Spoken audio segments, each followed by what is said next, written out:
Hello everyone, myself Ravi Yadav.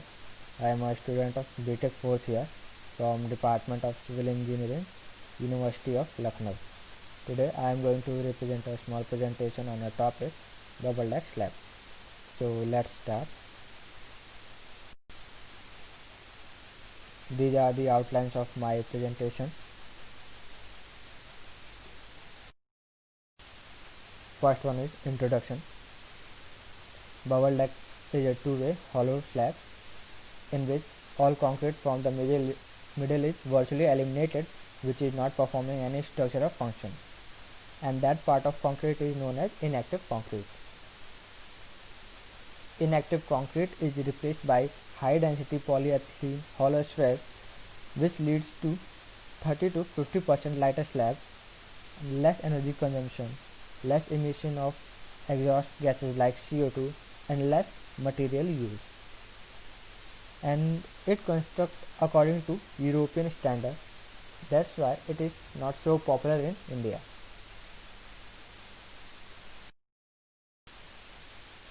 Basic principles.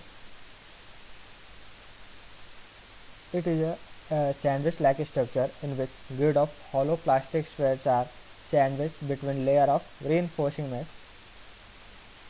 As we can see here, there are two reinforcing mesh, one at the top and another at the bottom, and hollow ball is sandwiched between these two mesh.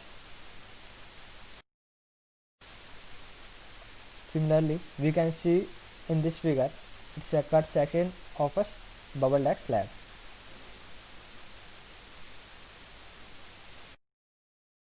Now move on effects.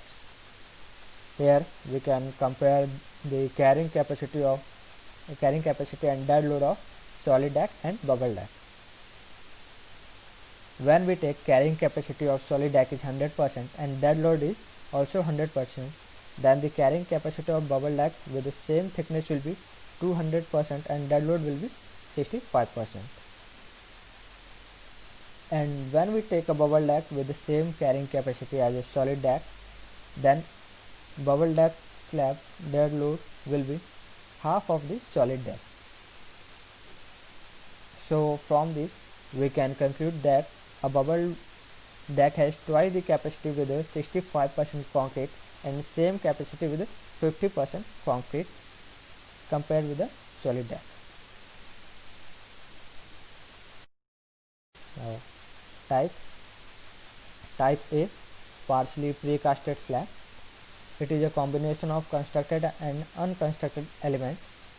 As we can see in a figure, the bottom mesh is precasted and the top mesh will be casted after placing the slab on its position or construction site.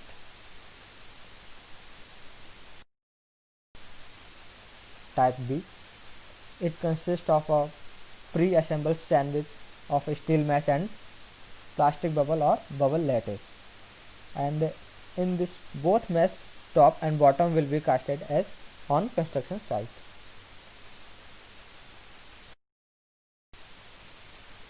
Type C, these are the fully precasted slabs.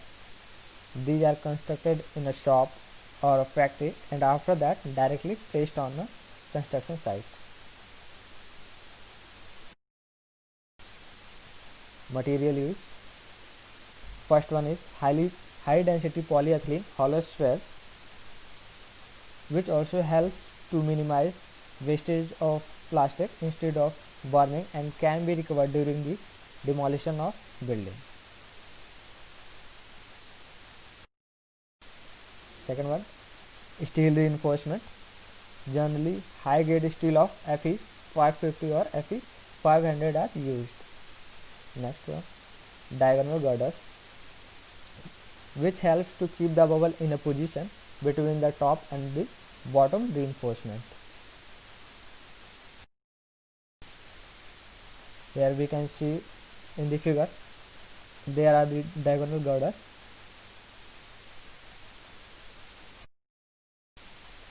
Now why bubble deck slab are used? Due to problem with the traditional type of slab, we need to design some other kind of slab, that is bubble deck Then the problem with the solid slab is problem with the inactive concrete, which is not performing any structural function. As we can see in the figure, the compression zone in upper part and the tensile zone in lower part, and there is no effect of load on the middle portion of the slab. That's why it is useless, and it leads to consume large amount of concrete and span limitation due to heavy weight. Now, problem with the core slab, hollow core slab. These elements are usually large and heavy, and its design is rigid and no flexibility of adaptation in the field.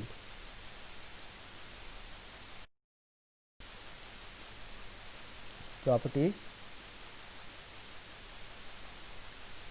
compressive strength and flexural strength of bubble wrap are almost same, because there is no change in a part of concrete, that be the compressive stress, which is uppermost part, and the tensile stress, which is bottom part.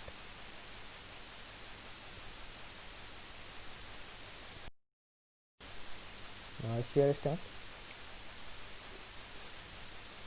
Due to reduced concrete volume, the shear resistance will also be reduced, and it is 0.6 times the shear resistance of solid slab of the same thickness.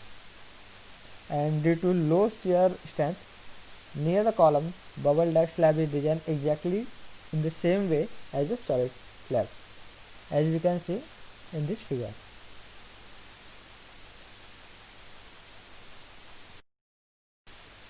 Now deflection. And there is not so much difference between the deflection of bubble deck and solid deck. The stiffness of bubble deck is slightly lower than the solid slab. That's why its deflection is 5-10% more than the solid slab.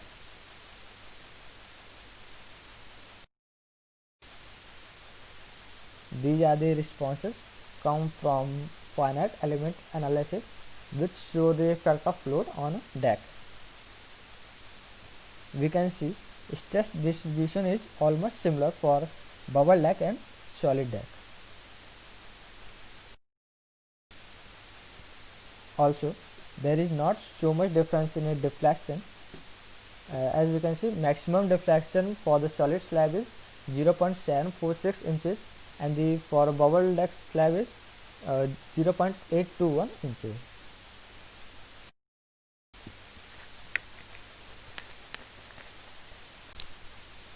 Advantages: its weight is less as compared to solid slab, so we need fewer columns as compared to solid slab, and can provide larger span. It is also environment friendly, as 1 kg of plastic replaces more than 100 kg of concrete, and it consumes less energy in a production as well as in transportation, and less emission of CO2. Overall, it is economical or environment friendly.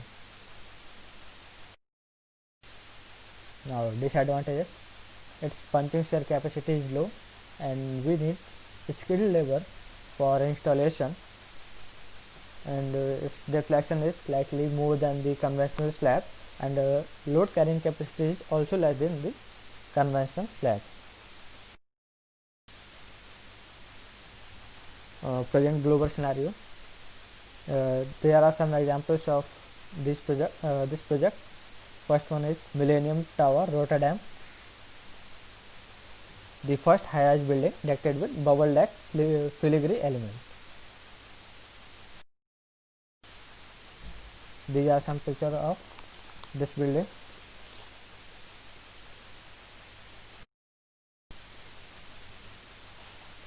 Next, car park. Car park built with a bubble deck in Frankfurt, Germany in 2001. Next one is fitness center. Fitness center in Bangor. It is basically a combination of bubble deck and pre-stressing.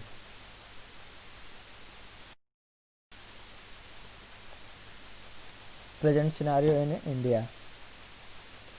because of most of the design based on DIN codal provision, which is European codal provision, and due to lack of BIS codes and specifications, it is not so popular in India.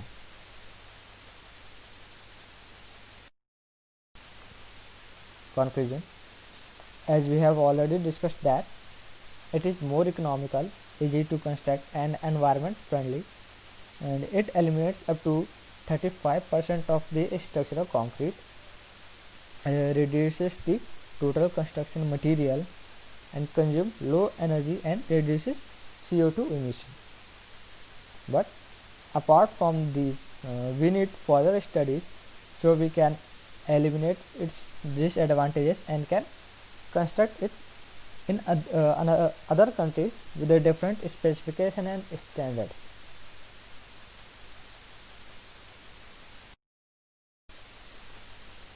Thank you.